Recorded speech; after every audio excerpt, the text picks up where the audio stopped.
சென்னை உயர்நீதிமன்ற நீதிபதிகளுடைய பணியிடங்களில் சமூக நீதி வேண்டும். ஒரே சங்கத்துக்கு பிரதிநிதித்துவம் இருக்கக்கூடாது.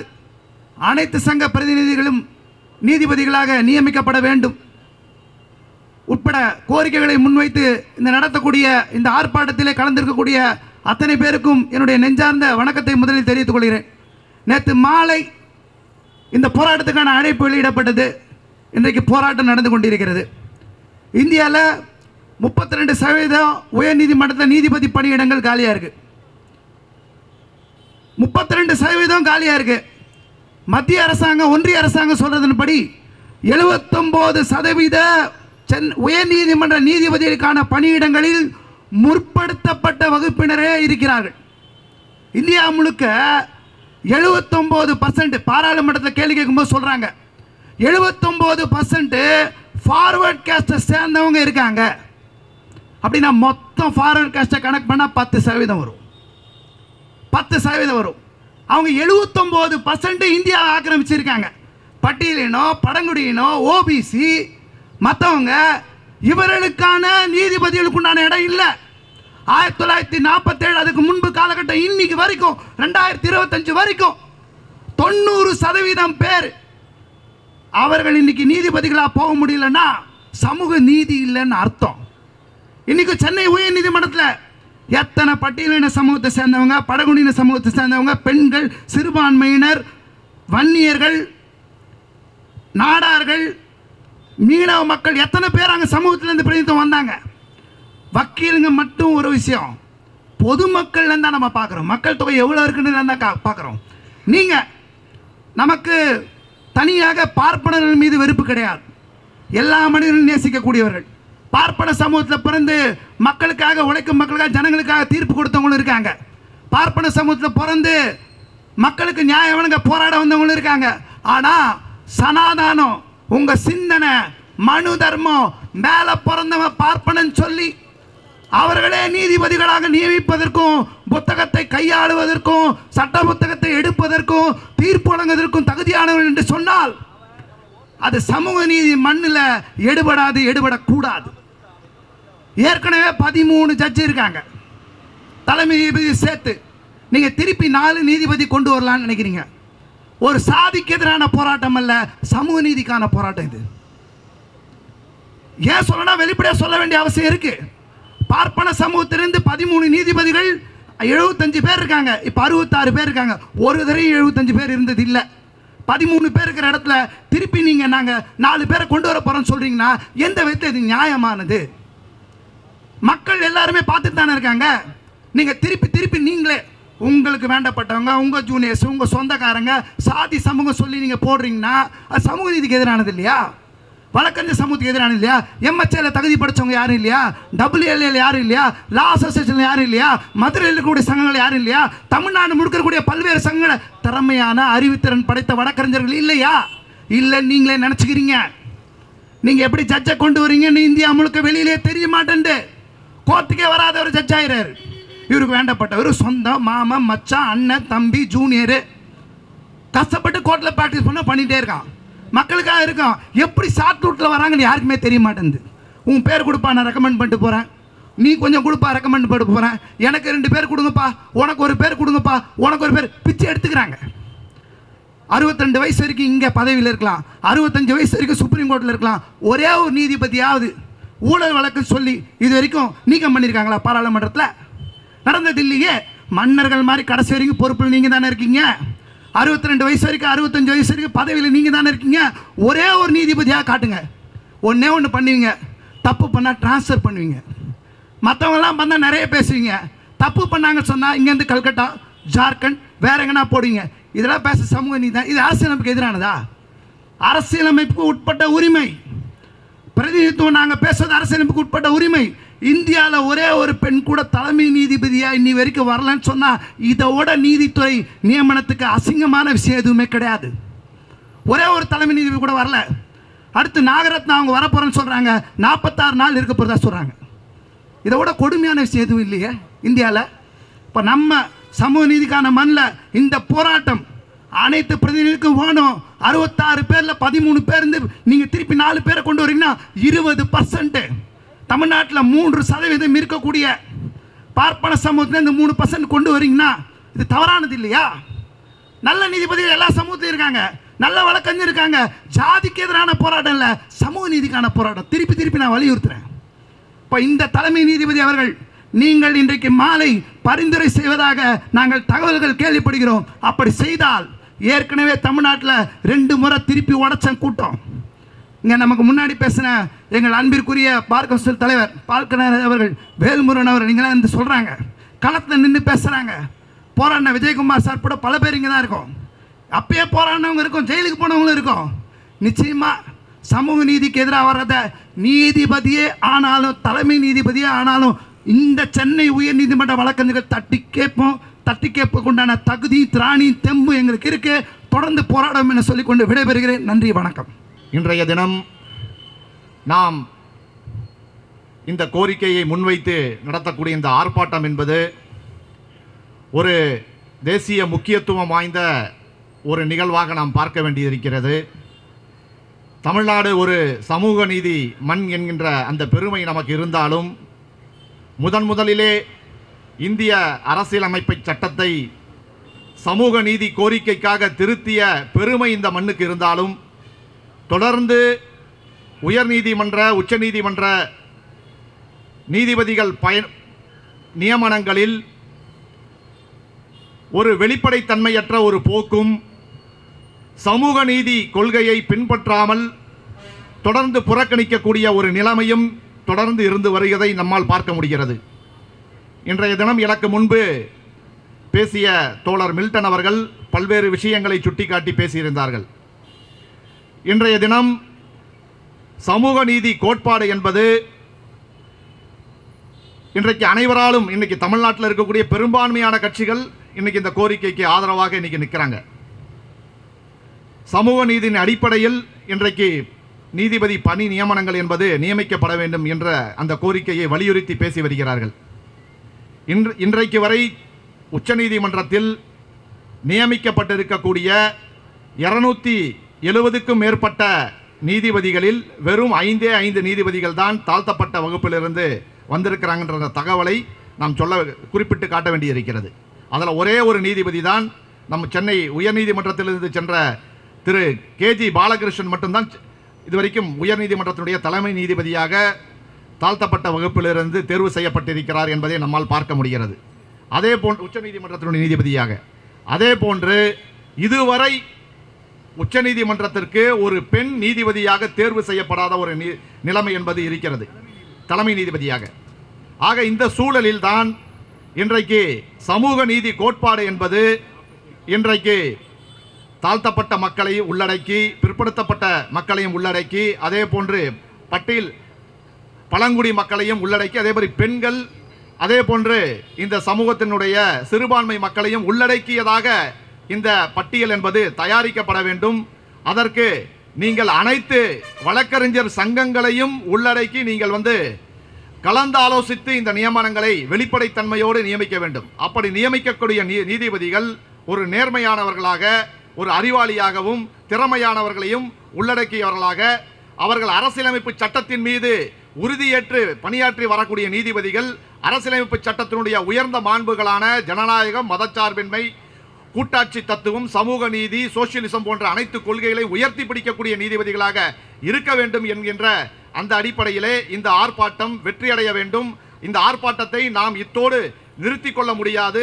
இன்றைக்கு மதுரை நீதிமன்றத்தில் இன்றைக்கு நீதிமன்ற புறக்கணிப்பு என்கின்ற அந்த போராட்டத்தை முன்னெடுத்திருக்கிறார்கள். இந்த போராட்டத்தை தமிழ்நாடு முழுவதும் இருக்கக்கூடிய வழக்கறிஞர்களை ஒருங்கிணைத்து இந்த போராட்டத்தை மேலும் முன்னெடுத்து செல்லக்கூடிய ஒரு போராட்டமாக இது உருவெடுக்க வேண்டும் என்று கேட்டுக்கொண்டு பேச வாய்ப்பளித்தமைக்கு நன்றி கூறி விடைபெறுகிறேன். நன்றி தோழர்களே. நாம 100 ஆண்டுகளாக இந்த மண் சமூக நீதி மண் என்று பேசிக் கொண்டிருந்தாலும் கூட கடந்த 20-25 ஆண்டு காலமாக இந்த நீதிபதி நியமனத்தில் வெளிப்படைத்தன்மை வேண்டும், எல்லா சமூக நீதி சமூகங்களுக்கும் உரிய வாய்ப்பை வழங்க வேண்டும் என்று போராடியதன் விளைவாகத்தான் ஒரு சில நீதிபதிகளை இங்கே இந்த நீதித்துறை நியமனம் செய்து கொண்டிருக்கிறது. எல்லா துறைகளிலும் நாம் கேள்வி எழுப்புகிறோம், வெளிப்படைத்தன்மை வேண்டும், எல்லா துறைகளிலும் நேர்மை வேண்டும், நீதி வேண்டும், நியாயம் வேண்டும் என்று கேள்வி கேட்டுக்கொண்டிருக்கிற இந்த நீதித்துறையில் கடந்த 50 ஆண்டு காலமாக போராட்டம் இல்லாமல் இந்த சமூக நீதி சமூகங்களுக்கு வாய்ப்பு மறுக்கப்படுகிறது. எந்த சமூகங்கள் எங்களுக்கு இடஒதுக்கீடே வேண்டாம், எங்களுக்கு இடஒதுக்கீடு அவசியமில்லை என்று சொல்லுகிறார்களோ அவர்களுக்கு கூட இன்றைக்கு எக்கனாமிக்கலி வீக்கர் செக்ஷன் என்று அவர்களுக்கும் 10% இடஒதுக்கீட்டை இங்கே வழங்கியிருக்கிறார்கள். ஆனால் தமிழகத்தை பொறுத்தவரையில் வாய்ப்பு மறுக்கப்பட்ட சமூகங்கள் ஏராளமாக இருக்கிறது. எந்த சமூகமும் இதுவரையில் அதிகாரத்தை நுகர்வதே கிடையாது. பல சமூகங்கள் இன்று வரையில் நீதிபதி நியமனங்களில் பட்டியலில் கூட போகவில்லை. அப்படிப்பட்ட சமூகங்களுக்கெல்லாம் வாய்ப்பை வழங்க வேண்டும். குறிப்பாக ஒடுக்கப்பட்ட சமூகத்தில் இருக்கக்கூடிய பெண்களுக்கு இங்கே முற்றிலுமாக வாய்ப்பு மறுக்கப்படுகிறது. எப்படி பேதங்களை பார்த்து கொண்டிருக்கிறார்களோ அப்படி பெண்களுக்கும் பிற சமூகங்களுக்கும் இங்கே நீதிபதி நியமனத்தில் எங்களுக்கு வெளிப்படை தன்மை வேண்டும் என்று நாங்கள் போராடவில்லை என்று சொன்னால் நிச்சயமாக இன்றைக்கு இருக்கக்கூடிய டயஸ்ல இருக்கக்கூடிய பல நீதிபதிகள் இந்த லிஸ்டில் இந்த பட்டியலில் இருந்திருக்கவே மாட்டார்கள். நிறைய பித்தலாட்டங்கள் நடைபெற்றுக் கொண்டிருக்கிறது. மோடி ஏதோ கண்மூடி ஏதோ வித்தை காட்டுகிற போது குழந்தைகளுக்கு வித்தை காட்டுவார்களா, கண்ணை மூடிக்கொண்டு ஏதோ இங்கே நடக்கிறதை போல நீதிபதிகள் நியமனங்களிலும் அப்பட்டமான ஒரு சமூக அநீதியை இங்கே கடைபிடித்துக் கொண்டிருக்கிறார்கள். ஒரு டிரான்ஸ்பரன்சி கிடையாது. எந்த சமூகத்திற்கு நாங்கள் இங்கே வழங்குகிறோம் என்ற ஒரு தெளிவான எண்ணம் கிடையாது, சிந்தனை கிடையாது. தொடர்ந்து எந்த சமூகம் அதிகாரத்தை நுகர்ந்து கொண்டிருக்கிறதோ அவர்களுக்கு மட்டும்தான் இங்கே இந்த நீதிபதி நியமனத்திலே ஒரு ஒரு ஒரு மாயாஜாலத்தை இங்கே உருவாக்கி கொண்டு இந்த நியமனத்தை நிகழ்த்தி கொண்டிருக்கிறார்கள். இனி ஒருபோதும் தமிழக மண்ணில் நாங்கள் அனுமதிக்க மாட்டோம். வாய்ப்பு மறுக்கப்பட்ட சமூகங்களுக்கும் சமூக நீதி சமூகங்களுக்கும் இந்த வாய்ப்பை கொடுக்கவில்லை என்று சொன்னால் தமிழக வழக்கறிஞர்கள் ஒன்றிணைந்து இந்த சமூக நீதியை நாங்கள் வென்றெடுப்போம் என்று இந்த நேரத்திலே சொல்லி இந்த போராட்டம் வெற்றியடைய நாங்கள் எப்போதும் உறுதுணையாக இருப்போம் என்று சொல்லி வாய்ப்புக்கு நன்றி கூறி நிறைவு செய்கிறேன். இந்த போராட்டம் 2013 இருந்து நம்ம ஆரம்பித்தோம். 2013 இது போன்ற ஒரு பெரியதொரு போராட்டத்தை நம்ம ஆரம்பித்ததுக்கு அப்புறம் தான் சில நீதிபதிகள் ஒடுக்கப்பட்ட சமூகத்திலிருந்து பிற்பட்ட சமூகத்திலிருந்தும் பட்டியலில் சேர்க்கப்பட்டு இருவர் இருக்கிறார்கள். இன்றைக்கு நீதிபதிகள் தேர்வு முறை என்பது ஒரு ஒப்பேக்கா இருக்குன்னு சொல்கிற மாதிரி அது என்ன ஒரு காஃபி டேபிள் டாக் அப்படின்னு சொல்லி நாங்கள் சொல்லலை.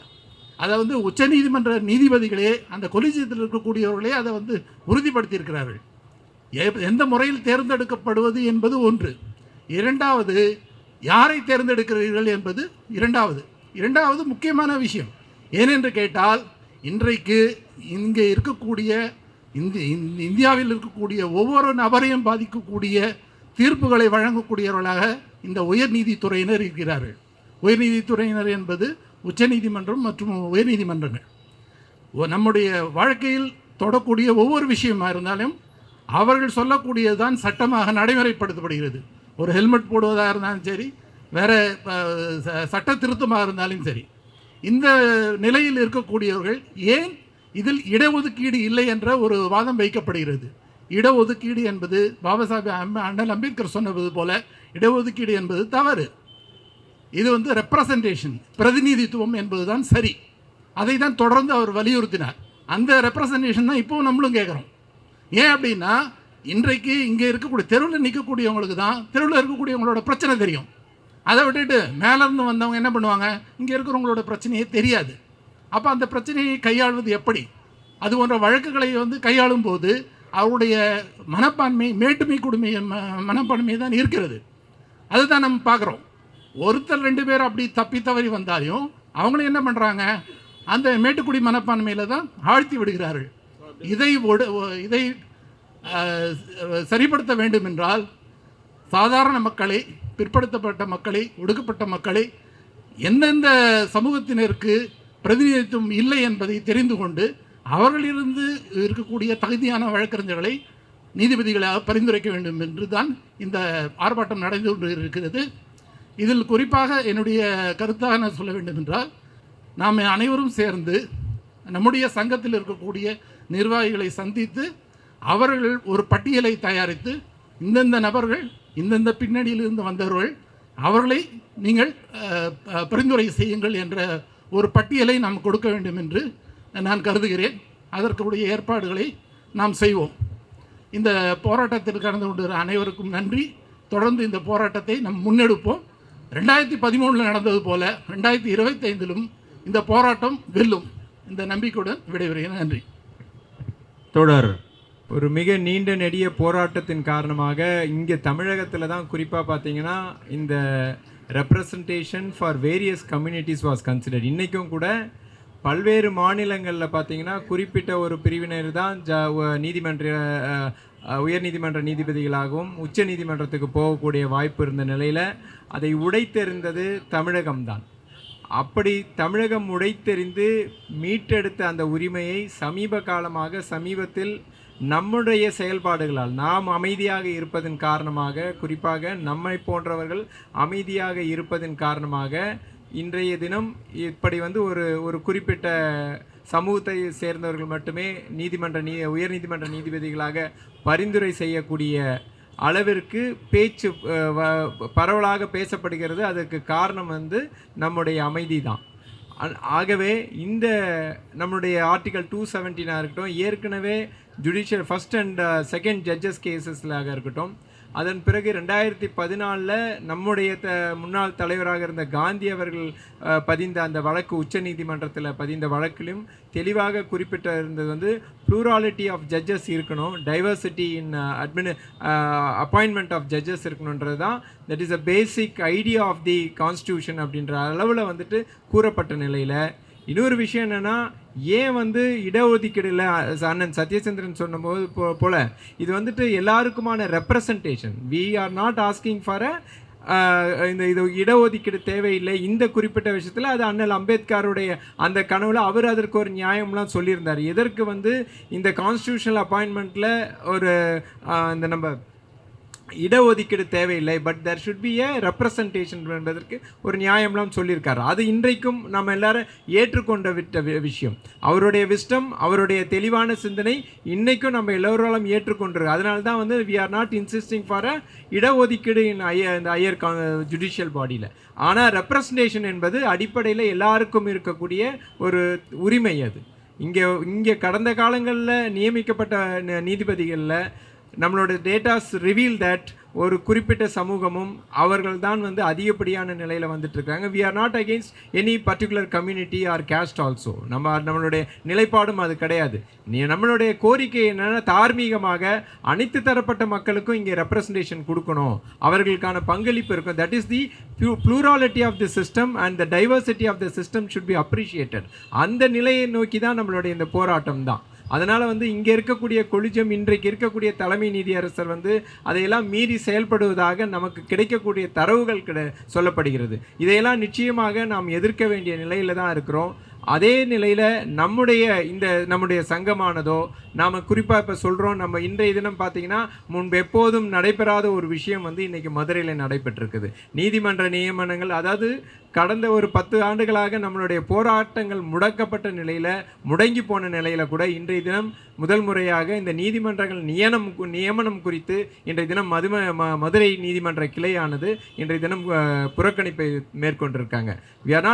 நம்மளாம் அதுக்கான சந்தோஷம் கிடையாது. But we have to resist such a decision. அந்த எதிர்ப்பை பதிவு செய்ய வேண்டிய ஒரு நிலையில் நம்ம இருக்கிறோம். அன்ஃபார்ச்சுனேட்லி நம்மளுடைய அசோசியேஷனும் அதை முன்னெடுக்கணும். அது குறித்து இப்போ பல்வேறு இந்த விஷயம் மட்டுமல்ல, நீதிமன்ற நியமனங்கள் மட்டுமல்ல, இங்கே இருக்கக்கூடிய பல்வேறு நிர்வாக செயல்பாடுகளும் நமக்கு எதிர்ப்பாக இருக்கிறது. குறிப்பாக பார்த்தீங்கன்னா நம்முடைய தலைமை நீதியரசர் எந்தவித பப்ளிக் இன்ட்ரெஸ்ட் லிட்டிகேஷனும் கிட்டத்தட்ட 2 மாதங்களாக நம்பர் ஆகிட்ட வழக்குகளை கூட அவர் லிஸ்ட் செய்வதில் இட் வில் டேக் டியூ கோர்ஸ்ன்னு சொல்கிறாங்க. அது போன்ற விஷயங்களை கூட நம்ம கேட்கறது இல்லை. ஸோ இதுதான் that encourages the system to act in an independent manner. நம்ம check and balance தான். we are part of this institution.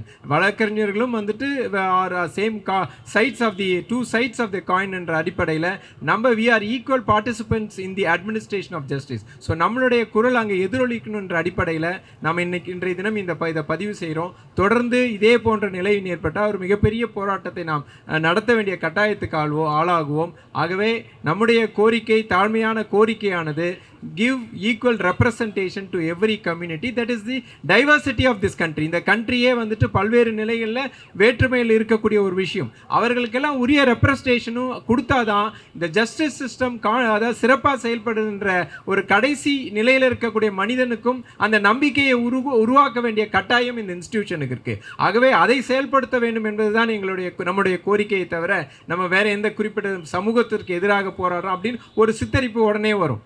உடனே ஒரு சித்திருப்பு அது மாதிரியெல்லாம் நடக்கும். அதுக்குள்ளே நம்ம ட்ராப் ஆகலை.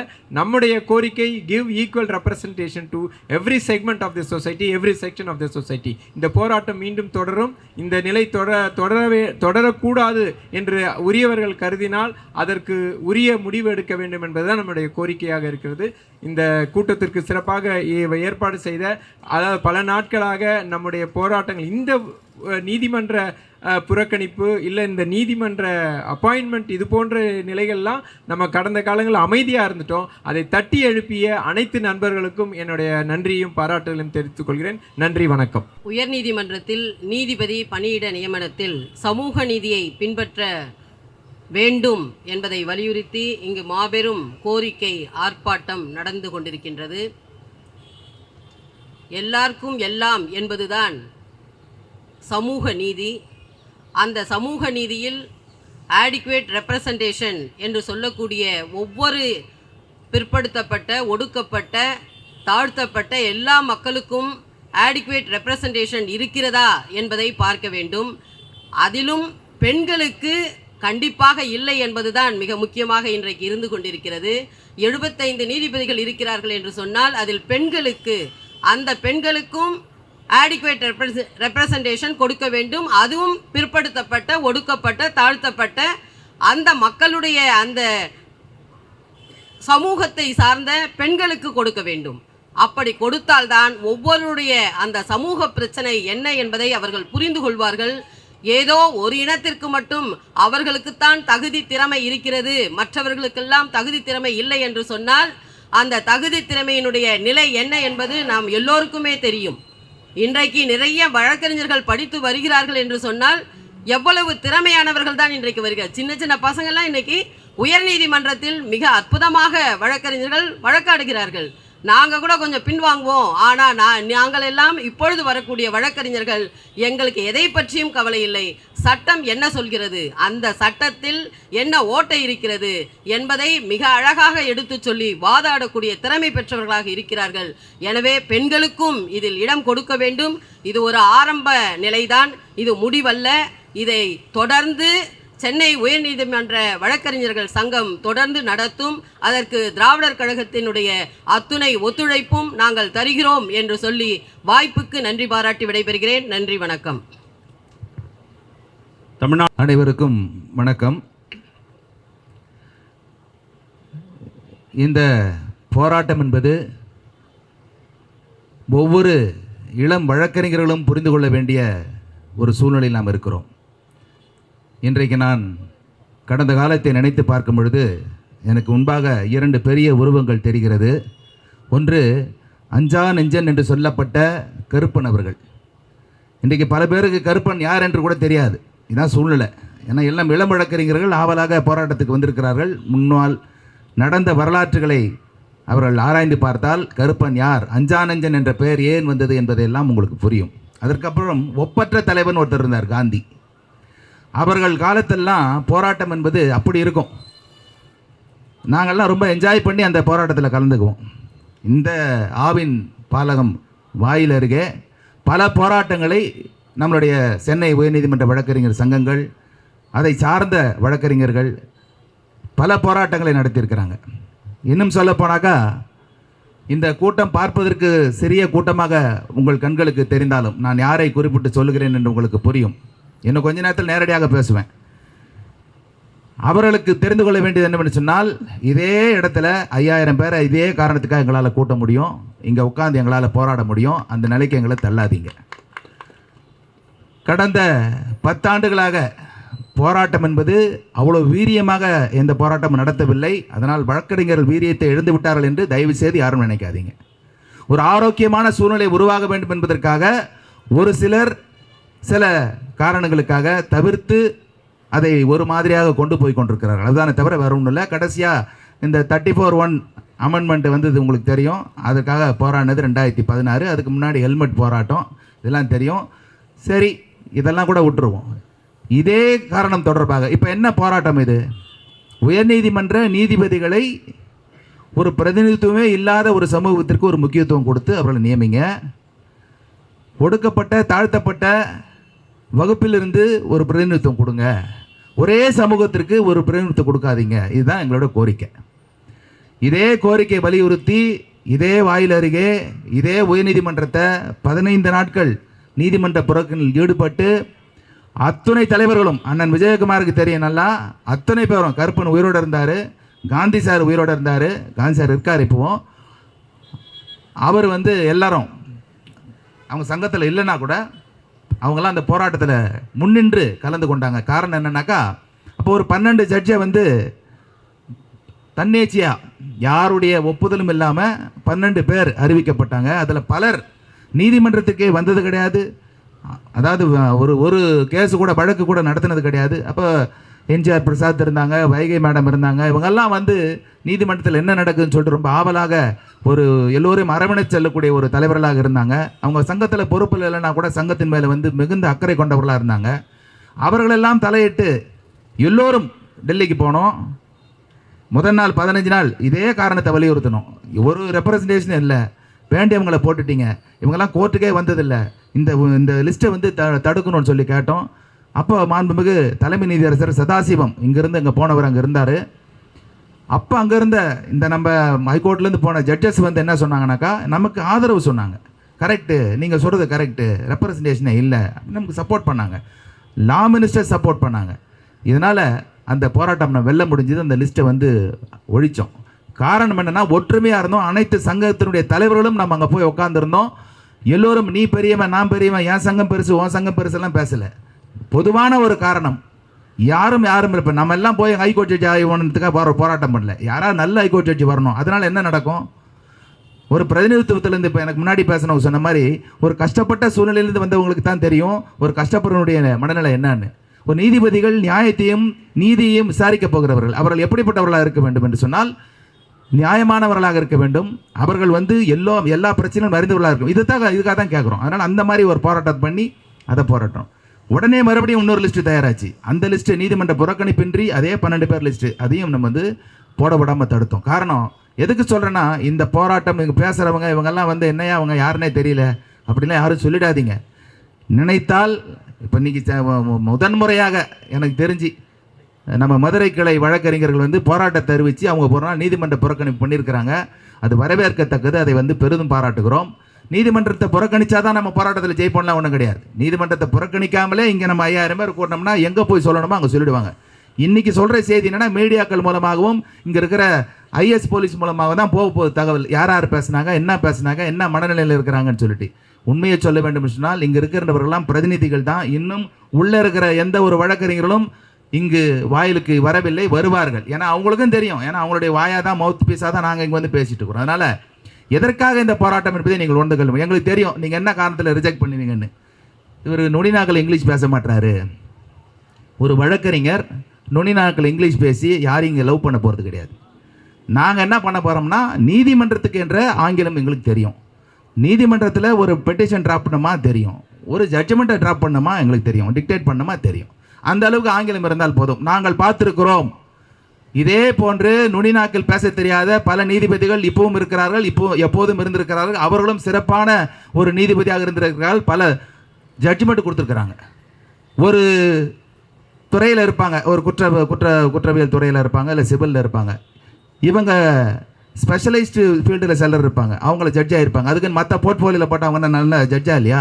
அங்கே கற்றுக்கிட்டு அந்த போர்ட்ஃபோலியோ சிறப்பாக செயல்பட்டு நல்ல ஜட்ஜ்மெண்ட்லாம் கொடுத்துருக்குறாங்க. அதனால் நான் இங்கிலீஷ் பேச தெரியல, அவர் இந்த ஒரு ஃபீல்டில் தான் இருக்கார், மற்ற ஃபீல்டெல்லாம் தெரியலலாம் சொல்லாதீங்க. இதுக்கு முன்னாடி இருந்தவங்கெல்லாம் எப்படி ஹைகோர்ட் ஜட்ஜ் ஆகி அந்தந்த துறையை கற்றுக்கிட்டு சிறப்பாக நீதி பரிபாலனை செஞ்சாங்களோ அதே போல் மற்றவங்களும் செய்வாங்க. அதனால் நீங்கள் யாரையுமே தவறாக எடை போட்டு ஒரு சமூகத்தை சார்ந்தவர்கள் தான் எல்லாம் தெரிந்தவர்கள், அவர்களுக்கு தான் எல்லாம் தெரியும், அவர்கள் வந்தாங்க எல்லாரும் அவங்களா தான் வர முடியும், ஒரு பிரதிநிதித்துவமே இல்லாமல் போயிடும். அதனால் அந்த மாதிரி ஒரு தவறை செய்யாதீங்க.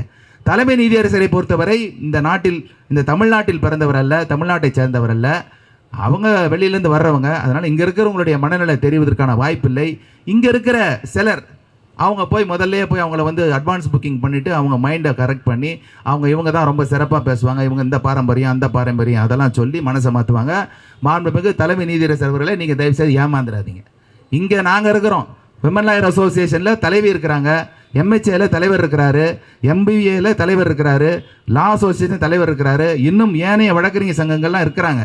அவங்களெல்லாம் கூப்பிட்டு கேட்கறதுல ஒன்றும் தப்பாயிடாது. இவங்கெல்லாம் என்ன அவங்க அண்ணனை போடுங்க, அவங்க அம்மாவை போடுங்க, மாமா அம்மா மச்சானை போட நான் சொல்ல போகிறாங்க, ஒரு நல்ல வழக்கறிஞரை காட்ட போகிறாங்க. இந்த சமூகத்திலேருந்து எந்த பிரதிநிதித்துவம் வந்ததில்லை. மீனவர் சமூகத்தில் எந்த பிரதிநிதித்துவம் வரலன்னு சொல்லி நம்ம பேசணும். ஒரு காலத்தில் அதுக்கு ஒரு பிரதிநிதித்துவம் கொடுத்தாங்க. அதை போல் பிரதிநிதித்துவமே இல்லாத ஒரு சமூகத்தை அதில் சிறப்பான இருக்கிற வழக்கறிஞரை அடையாளப்படுத்துவோம். அடையாளப்படுத்த வேண்டியது வழக்கறிஞர் சங்கத்தினுடைய பொறுப்பு. அதைத்தான் செய்ய போகிறோம். அதனால் யாருக்கும் இது தெரியாது, எங்களுக்கு தெரிஞ்சவங்கள தான் நாங்கள் எடுக்கிறோம், எங்களுக்கு எல்லாம் தெரியலாம் தயவுசெய்து நினைக்காதீங்க. போராட்டத்தை நீங்கள் தூண்டாதீர்கள். நீங்கள் தயவுசெய்து எல்லோரிடம் கலந்து பேசி ஒரு முடிவெடுங்க. நீங்கள் முடிவெடுத்தாலும் அதை தடுக்கக்கூடிய சக்தி எங்களுக்கு இருக்குன்றதை நீங்கள் தயவுசெய்து உணர்ந்து கொள்ளுங்கள். ஏற்கனவே 2 வாட்டி அதை நாங்கள் செஞ்சுருக்கிறோன்றதை உங்களுக்கு ஞாபகப்படுத்தியிருக்கிறோம். அதனால் நீங்கள் லிஸ்ட்டு ரெடி பண்ணி வேறு வேலையை இவங்களுக்கு செஞ்சு அவங்களுக்கு செஞ்சு பண்ணிவிட்டு திரும்பி தேவையில்லாமல் டிலே ஆகி எங்களுக்கு தான் ஜட்ஜஸ் டிலேவாக கிடைப்பாங்க. அதனால் அந்த தவறை செய்யாமல் எடுக்கும் பொழுதே ஒழுங்காக எடுத்து ஒழுங்காக பண்ணுங்கள். போராட்டத்தை தயவுசெய்து தூண்டாதீர்கள் என்பதை கேட்டுக்கொண்டு, இங்கு பங்கு பெற்றவர்கள் எல்லாம் உணர்ச்சி மிக்கவர்கள் மட்டுமல்ல, பிரதிநிதிகள். அந்த பிரதிநிதிகளுடைய கூட்டத்தை பார்க்க வேண்டும் என்று சொன்னால் அதற்கான விரைவில் ஏற்பாடு செய்யப்படும். தயவுசெய்து என்ன நடக்குதோ அதை புரிஞ்சுக்கிட்டு இனி போராட்டத்தை நாங்கள் தொடர்ந்து நடத்தாத அளவுக்கு பார்த்துங்க. இந்த போராட்டம் என்பது இது எங்களுக்கான போராட்டம், அதாவது வழக்கறிஞர்களுக்கான போராட்டம். இந்த நீதிபதிகளாக யார் வர வேண்டும் என்பதை முடிவு செய்வது யார் என்று சொன்னால் நீங்கள் அல்ல, நாங்கள். ஏன்னா நாங்கள் தான் போய் ஆர்கியூ பண்ண போகிறோம், நாங்கள் தான் ஆர்டர் வாங்க போகிறோம், நாங்கள் தான் லாவை பற்றி பேச போகிறோம். யார் இருந்தால் எங்களுக்கு நல்லா இருக்கும்னு எங்களுக்கு தெரியும். தயவுசெய்து புரிஞ்சுக்கிட்டு எங்களுக்கு ஒத்துழைப்பு கொடுங்கன்னு கேட்டுக்கொண்டு விடைபெறுகிறேன். நன்றி, வணக்கம். வழக்கறிஞர்களே, பெண் வழக்கறிஞர்களே, ஊடக நண்பர்களே, பொதுமக்களே, உங்கள் அனைவருக்கும் என்னுடைய வணக்கத்தை கூறிக்கொள்கிறேன். பால் கனகராஜ் அவர் தலைவராக இருந்தார். எம்ஐசிக்கு தலைவராக இருக்கும்போது இதே அப்பாயின்மெண்ட் சம்பந்தமாக நடந்த போராட்டங்களை சொன்னார். ஒரு முக்கியமான விஷயத்தை தலைமை நீதிபதிக்கு கூறிக்கொள்ள விரும்புகிறோம். We want to call a spade as a spade. வழக்கறிஞர்கள், நீங்கள் உங்களுடைய அப்பாயின்மெண்ட் ப்ராசஸில் நீங்கள் உங்களுடைய சுயநலத்தோடு நடந்து கொள்கிறீர்கள் என்பதை வெட்ட வெளிச்சமாக தெரிந்த பின்னால் வழக்கறிஞர்கள் சும்மா இருக்க மாட்டார்கள். என்ன ஒரு நியூஸ் பரவுதுன்னா, தலைமை நீதிபதி அவர்கள் ஒரு குறிப்பிட்ட சமூகத்தை சேர்ந்த 5 நபர்களை லிஸ்ட்டை வச்சிருக்காருன்னு ஒரு நியூஸ் ஒரு 2 மாதமாகவே பரவி கொண்டிருக்கிறது. இதுதான் ரொம்ப ஷாக்கிங். ஒரு நீதிபதியாக இருக்கக்கூடிய ஒரு நபர், அவரை தலைமை நீதிபதியோ மற்ற நீதிபதிகளோ கொலீஜியத்தில் இருக்கிறவங்க தன்னுடைய சமூகத்தை சேர்ந்தவர்களை பெரும்பான்மையாக தேர்வு செய்கிறார்கள் என்றால் அவர்கள் அரசியல் சட்டத்தை மீறுகிறார்கள் என்ற அர்த்தம், முழுமையாக மீறுகிறார்கள் என்ற அர்த்தம், ஜாதி வெறியை தூண்டுகிறார்கள் என்ற அர்த்தம். உயர்நீதிமன்ற உச்ச நீதிமன்ற நீதிபதிகளாக வருபவர்கள் ஜாதி மத இன உணர்வுகளை கடந்தவர்களாக இருக்க வேண்டும். அப்போதுதான் மக்களுக்கு ஒரு நேர்மையான நீதியை அவர்கள் வழங்க முடியும். ஆனால் நீங்க வழக்கறிஞர்களை நீதிபதியாக நியமிக்கும் போதே நீங்கள் உங்களுடைய ஜாதிய உணர்வு, உன் சொந்தக்காரனா, உன் மாமனா, உன் மச்சானா, உன் ஜூனியரா என்று பார்த்து அவர்களுடைய திறமையோ தகுதியோ பார்க்காமல் நீங்கள் நியமித்தீர்கள். நீதியை தேடி வரக்கூடிய கோடிக்கணக்கான இந்திய மக்களுடைய கதி என்ன என்பதுதான் கேள்வி. இந்த அடிப்படையிலே தான் கடந்த ஒரு 15-20 வருடங்களாக சென்னை உயர் நீதிமன்றத்தில் ஒவ்வொரு தடவையும் இந்த மாதிரி நீதிபதிகள் நியமனத்தில் பிரச்சனைகள் எழுந்தபோது மிகப்பெரிய போராட்டங்கள் எழுந்திருக்கிறது. இதனை தற்போது இருக்கக்கூடிய தலைமை நீதிபதி தெரிந்து கொள்ள வேண்டும். ஒரு நீதிபதிக்கு எதிராக நாம் டெல்லிக்கு ஓடிப்போ என்று கோஷம் போட்டுக்கொண்டு உச்ச நீதிமன்ற தலைமை நீதிபதியை பால்கரங்கநாத் தலைமையிலே சென்று பார்த்தோம். இந்த சரித்திரத்தை தற்போது இருக்கக்கூடிய தலைமை நீதிபதி புரிந்து கொள்ள வேண்டும். ஒன்று. ரெண்டாவது விஷயம் என்னன்னா, இந்த விஷயத்தில் எம்ஐசியோ டபிள்யூஎல்ஏயோ உமன் லாயர்ஸ் அசோசியேஷனோ எம்பிஏயோ யாரும் வாய் மூடிக்கொண்டு இருக்க முடியாது. இந்த போராட்டத்தின் அடுத்த கட்டமாக உடனடியாக எம்ஐசியினுடைய விசேஷ பொதுக்குழு கூட்டப்பட்டு இன்னைக்கு மதுரையில் வந்து பாய்காட் அனௌன்ஸ் பண்ணியிருக்காங்கல்ல, அடுத்த வாரம் இந்த நிலை தொடருமானால் நாமும் வந்து நீதிமன்ற புறக்கணிக்க ஆரம்பிக்க வேண்டும் என்பது நாம் இந்த கூட்டத்தின் வாயிலாக அந்த முடிவை எடுக்க கூறியிருக்கிறோம். எனவே மோகனகிருஷ்ணன் அவர்களுக்கும் செயலாளர் ஏனைய சங்க நிர்வாகிகளுக்கு நாங்கள் கேட்பதெல்லாம், உங்களுடைய விசேஷ பொதுக்குழுவை உடனே கூட்டுங்கள். கூட்டி இந்த மாதிரி ஒரு நிலை இருந்தால் உடனே இந்த லிஸ்ட்டை கைவிட்டு அனைத்து வழக்கறிஞர் சங்கங்களையும் கலந்து ஆலோசித்து வெளிப்படையாக திறமையானவர்களை, பெண் வழக்கறிஞர்களை, சமூகத்தில் பின்தங்கிய பல்வேறு பகுதியை பிரிவினை சார்ந்த வழக்கறிஞர்களை, திறமையானவர்களை நீதிபதியாக நியமிக்க ஒரு நேர்மையான செயல்முறையை உருவாக்குங்கள் என்று இந்த கூட்டத்தின் மூலம் கேட்டுக்கொள்கின்றோம். இந்த 5 நீதிபதிகள் பட்டியலை நீங்கள் கைவிடாவிட்டால் சென்னை உயர்நீதிமன்றத்திலும் தமிழ்நாடு முழுவதிலும் நிரந்தரமான போராட்டங்கள் வெடிக்கும் என்பதை கூறி இந்த கூட்டத்தில் கலந்து கொண்ட அனைத்து மூத்த வழக்கறிஞர்களுக்கும் பால்கனகராஜ் உட்பட இளம் வழக்கறிஞர்களுக்கும் பெண் வழக்கறிஞர்களுக்கும் அனைவருக்கும் நன்றியை கூறி விடைபெறுகிறேன். நன்றி, வணக்கம். உயர்நீதிமன்ற நீதிபதி நியமனத்தில் வந்து சரியா பிரதிநிதித்துவம் இல்லைன்னு சொல்லியிருக்காங்க. இது எப்படி பார்க்குறீங்க? அதாவது நம்மளோட இந்திய சமூகம் வந்து பல சமூகங்களால் கட்டமைக்கப்பட்டிருக்கு. இங்கே ஒரே சாதி, ஒரே சமூகம், ஒரே மதம் அப்படி எதுவுமே கிடையாது. அப்போ நம்மளுடைய இந்திய அரசியலமைப்பு சட்டத்துடைய பிரியாம்பிள்னு சொல்லக்கூடிய முகப்புரை என்ன சொல்லுதுன்னா, சோஷியல் ஜஸ்டிஸை ஒரு முக்கியமான அங்கமாக சொல்லுது. சமூக நீதி இருக்கணும் அப்படின்னு. அப்போது அரசியலமைப்பு சட்டத்தை மதிக்க வேண்டிய, காப்பாற்ற வேண்டிய ஒரு துறை அப்படிங்கிற சட்டத்துறை, ஒரு நீதிமன்றம் அப்படின்றது இருக்கும்பொழுது அதில் இருக்கக்கூடிய நீதிபதிகள் நியமனத்திலேயே சமூக நீதி பின்பற்றப்படாமல் ஒரு குறிப்பிட்ட சமூகத்தினர் மட்டுமே திரும்ப நீதிபதிகளாகிறதும், அதிக அளவில் அவங்களே நீதிபதிகளாகிறதும், மற்ற சமூகங்களுக்கு வாய்ப்புகள் மறுக்கப்படுவதும். இப்போ நிறைய சமூகங்கள் இருக்காங்க. தலித் சமூகம் இருக்குது, எஸ்சி இருக்காங்க, எஸ்டி இருக்காங்க, ஓபிசி கேட்டகரி இருக்காங்க, மீனவ மக்கள் இருக்காங்க, திருநங்கைகள் இருக்காங்க, பெண்கள் இருக்காங்க. இப்படி எல்லா சமூகத்தையும் தான் இவங்க வந்து ஒரு நீதிபதி நியமனம்னும் போது அந்த ரெப்ரசன்டேஷன், பிரதிநிதித்துவத்தை வந்து அவங்க முக்கியத்துவம் கொடுக்கணும். பட் அது கொடுக்கப்படலை அப்படிங்கிறதான் ஒரு முக்கியமான விஷயம். அதே போல் இது சுதந்திரம் அடைந்த இத்தனை ஆண்டு காலத்தில் இதுவரைக்கும் இந்தியாவோட சீஃப் ஜஸ்டிஸ் ஆஃப் இந்தியா ஒரு பெண் இல்லை என்பது ரொம்ப ஒரு மோசமான ஒரு விஷயம். சுதந்திர இந்தியாவில் ஒரே ஒரு உச்சநீதிமன்ற தலைமை நீதிபதி பெண்ணாக இதுவரை இருந்ததில்லை. அப்போ பெண் சமூகத்திற்கே இன்னும் அவங்க வந்து அந்த ரெப்ரசன்டேஷனை கொடுக்கல. ஸோ அதையெல்லாம் கண்டித்து ஒரு டிரான்ஸ்பரன்சி வேணும். யாரை நியமிக்கிறீங்க, எந்த அடிப்படையில் நியமிக்கிறீங்கன்னு சொல்லிட்டு டிரான்ஸ்பரன்சியும் வேணும், சோஷியல் ஜஸ்டிஸும் வேணும். அப்படின்றதுக்காக இன்னைக்கு உயர்நீதிமன்ற வழக்கறிஞர்கள்லாம் சேர்ந்து இந்த ஒரு ஆர்ப்பாட்டத்தை பண்ணிட்டு இருக்கோம். ஸோ நீதிபதி கொலிஜியம் வந்து இதை கட்டாயமாக கணக்கில் எடுத்துட்டு இதுக்கப்புறம் ரெப்ரசன்டேஷன் வந்து இனஃப் அடிக்குவேட் ரெப்ரசன்டேஷன் கொடுக்கணும் அப்படிங்கிறத நாங்கள் அழுத்தம் கொடுக்குறோம். ஏன் மற்ற சமூகத்திலிருந்து எந்த ஒரு நீதிபதியும் தேர்ந்தெடுக்கப்பட மாட்டேங்கிறாங்க? எதனால் இந்த புறக்கணிப்பு நடக்குதுன்னு நினைக்கிறீங்க? ஏன்னா பெண்களும் வந்து இதில் இடம்பெறவில்லைன்னு சொல்கிறீங்க. எதனால் நடக்குதுன்னு நினைக்கிறீங்க? எதனாலனா சமூக கட்டமைப்பு இப்படியாகத்தான் நம்ம சமூக கட்டமைப்பு இருக்குது. ஒவ்வொரு முறையும் இந்த பிற்படுத்தப்பட்ட ஒடுக்கப்பட்ட சமூகத்திலிருந்து மேலே வரணும் அப்படின்னா பல போராட்டங்களை பல தலைவர்கள் முன்னெடுத்திருக்காங்க. சும்மா யாரும் கொடுக்கல. அதே போல தான் நீதித்துறையிலும் சமூகம் அதே மாதிரி தான் இருக்குது. அவங்க எந்த அடிப்படையில் எடுக்கிறாங்கன்றதை நாங்களும் கேள்வியாக வைக்கிறோம். எந்த அடிப்படையில் இவர்கள் மட்டும்தான் அறிவாளி, இவங்க மட்டும்தான் பண்ணுவாங்க, இவங்க மட்டும் தான் செய்வாங்கன்றத எந்த அடிப்படையில் பண்ணுறீங்கன்றதான் இந்த கேள்வியை முன் வச்சு தான் இன்றைக்கி வழக்கறிஞர்கள் வந்து ஆர்ப்பாட்டம் பண்ணிகிட்டு இருக்கோம். அதே கேள்வி தான் எங்களுக்கும் இருக்குது. எந்த அடிப்படையில் இவங்க பண்ண மாட்டாங்கன்னு ஒதுக்குறீங்க, ஏன் இவர்களுக்கான ரெப்ரசன்டேஷன் கொடுக்கப்படலை அப்படிங்கிறதான் எங்களோட கேள்வியுமாவே இருக்குது. ஏன்னா 2013 இப்போ வரைக்குமே இந்த போராட்டம் வந்து நடந்துட்டு இருக்குன்றாங்க. 2013 தான் தொடங்கியிருக்கு இந்த போராட்டம் அப்படின்னு. இப்போ வரைக்குமே அதுக்கான பிரதிநிதித்துவம் கொடுக்கப்படலை அப்படின்ற சொல்கிறீங்க. இடப்பட்ட காலத்தில் வந்து ஏன் இதுக்கான நீங்கள் ஏதாவது முன்னெடுப்பு எடுத்திருக்கீங்களா உங்கள் நீதிபதிகள் இல்லை வழக்கறிஞர்கள் சங்கத்திலேருந்து? இதுக்கான பேச்சுவார்த்தை, இதுக்கான முன்னெடுப்புகள் தொடர்ச்சியாக இருந்துட்டு தான் இருக்குது. பட் இப்போ வந்து இதை இன்னும் சீரியஸாக நம்ம எடுக்க வேண்டிய தேவை இந்த காலகட்டத்தில் இருக்குது. தொடர்ச்சியாக இந்த சமூகத்து மக்கள் ஒடுக்கப்பட்டு கொண்டே இருக்காங்க அப்படின்னும் பொழுது இதை கொஞ்சம் தீவிரமாக அவங்க கையில் எடுக்கிறாங்க. இதற்கான குரல் ஒலிக்கப்பட கொடுக்கப்படலைன்னு இல்லை, கடந்த ஆண்டுகள்லையும் இதுக்கான பேச்சுகள், இதுக்கான முன்னெடுப்புகள் நடந்துட்டு தான் இருந்துச்சு. ஓகே, நன்றி.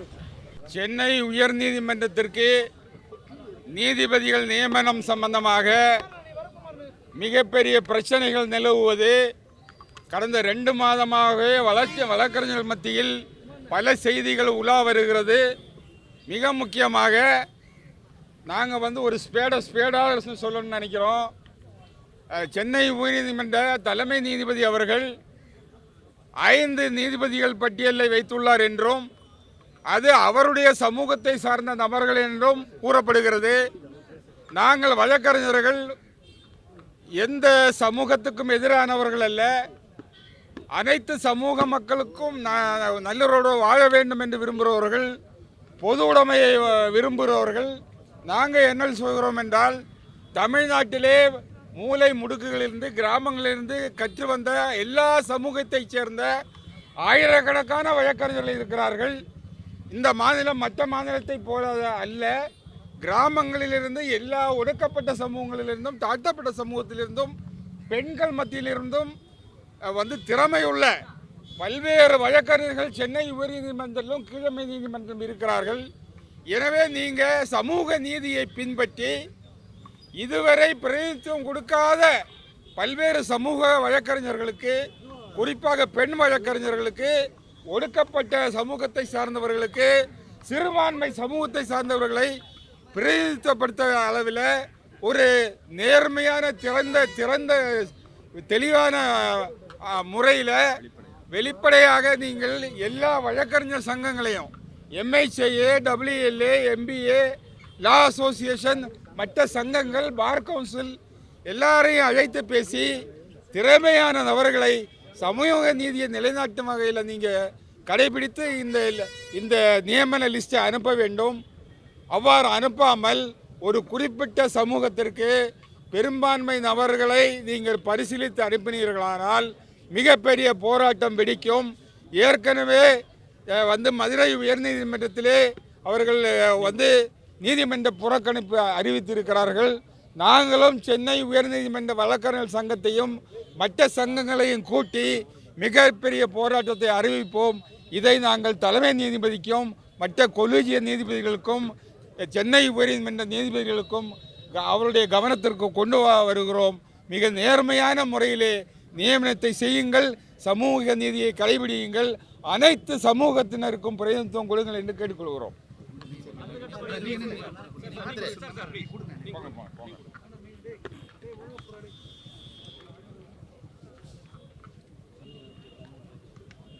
சென்னை உயர்நீதிமன்றத்தில் உயர்நீதிமன்ற நீதிபதிகளை தேர்வு செய்கின்ற விதம் வெளிப்படையாக எப்பொழுதுமே இருந்ததில்லை. சமூக நீதி பின்பற்றப்படவில்லை என்ற கோரிக்கையை வலியுறுத்தி பல ஆண்டுகளாக வழக்கறிஞர்கள் போராடினார்கள். ஒரு சில நேரத்திலே வெற்றியும் பெற்றுள்ளார்கள். தற்பொழுது மீண்டும் அதே காரணத்தை வலியுறுத்தி இன்றைக்கு சென்னை உயர்நீதிமன்ற வழக்கறிஞர்கள் ஆர்ப்பாட்டத்தில் ஈடுபட்டு கொண்டிருக்கிறோம். சென்னை உயர்நீதிமன்றத்திலே இப்போ நீதிபதி பணியிடங்கள் ஒரு 15 நீதிபதி பணியிடங்கள் காலியாக வரப்போகிறது இருக்கிறது. இந்த காலி இடங்களுக்கு நீதிபதிகளை நிரப்பப்பட வேண்டும். அவர்கள் நிரப்பப்படுவதற்கு தலைமை நீதிபதி உள்ளிட்ட ஒரு கொலிஜியம் இந்த நீதிபதிகளை வழக்கறிஞர் சமூகத்திலிருந்து தேர்வு செய்வார்கள். அவர்கள் எப்படிப்பட்டவர்களாக இருக்க வேண்டும், யாரை தேர்ந்தெடுக்கிறார்கள் என்ற விவரங்கள் எல்லாம் யாருக்கும் தெரிவதில்லை. அதனால் வெளிப்படைத்தன்மை இல்லை, டிரான்ஸ்பரன்சி இல்லை. டிரான்ஸ்பரன்சியுடன் அந்த தேர்வு நடைபெற வேண்டும் என்று நம்ம முதல் கோரிக்கையாக வைக்கிறோம். அடுத்ததாக ஒரு குறிப்பிட்ட சமூகத்திற்கு என்று மட்டுமே இந்த உயர்நீதிமன்ற நீதியரசர்கள் பதவி என்ற நிலை மாறி ஒவ்வொரு சமூகத்திற்கும், தமிழ்நாட்டிலே பல சமூகங்கள் இருக்கிறது, அத்தனை சமூகத்தில் இருக்கின்ற வழக்கறிஞர்கள் எல்லோரும் இங்கு வழக்கறிஞராக இருக்கிறார்கள், இங்கும் இருக்கிறார்கள், மதுரையிலும் இருக்கிறார்கள். இவர்களிடமிருந்து அந்த பிரதிநிதித்துவம் கொடுக்கப்படாத சமூகத்திற்கு பிரதிநிதித்துவம் கொடுக்கப்பட வேண்டும். விகிதாச்சார அடிப்படையிலே சமூக பிரதிநிதித்துவம் கொடுக்கப்பட வேண்டும். ஒவ்வொருவரும் உரிய அந்த உரிமையை பெறுவதற்கான வழிவகை செய்ய வேண்டும் என்றுதான் நம்ம இந்த ஆர்ப்பாட்டத்தில் ஈடுபட்டு கொண்டிருக்கிறோம். குறிப்பாக பெண் வழக்கறிஞர்கள் யாருமே கண்டுகொள்ளப்படுவதில்லை. WLA அந்த சங்கத்தை அழைத்து அவர்கள் கருத்து கேட்க வேண்டும். அனைத்து சங்கங்களையும் அழைத்து கருத்து கேட்க வேண்டும். வழக்கறிஞர்கள் திறமையானவர்களை, நல்ல மனதுள்ளவர்களை, நல்ல குணமுள்ளவர்களை, நீதிமன்றத்திற்கு வருபவர்களை, ஒரு பிரதிநிதித்துவம் இல்லாத சமூகத்திலிருந்து முதன்முறையாக நன்றாக வழக்கு நடத்துபவர்களை தேர்வு செய்ய வேண்டும் போன்ற பல காரணங்களை வலியுறுத்தி இந்த போராட்டம் ஆர்ப்பாட்டம் நடத்தி கொண்டிருக்கிறோம். நேற்றைய தினம் மதுரை வழக்கறிஞர்கள் ஒரு நாள் நீதிமன்ற புறக்கணிப்பை மேற்கொண்டார்கள். இந்த மாண்புமிகு தலைமை நீதியரசர்கள் அவர் தயார் செய்துள்ள அந்த ஒரு பட்டியல் ஒரு குறிப்பிட்ட சமூகத்தை சார்ந்த பட்டியலாக இருக்கிறது என்று தகவல்கள் வெளியாகியுள்ளது. அதை கடுமையாக எதிர்க்கிறோம். அனைத்து மக்கள், அனைத்து சமூகத்தினருக்கும் உரிய பிரதிநிதித்துவம் கொடுக்கப்பட வேண்டும், வெளிப்படைத்தன்மை இருக்க வேண்டும். அப்படி இல்லை என்று சொன்னால் இந்த ஒட்டுமொத்த வழக்கறிஞர் சங்கமும் ஒன்று சேர்ந்து ஒரு பெரிய அளவிலான போராட்டத்தை நிச்சயமாக அறிவிப்போம். அந்த போராட்டம் ஒரு நல்ல ஒரு சமூக நீதிக்கான ஒரு போராட்டமாக அமையும் என்று தெரிவித்துக் கொள்கிறோம். நன்றி, வணக்கம்.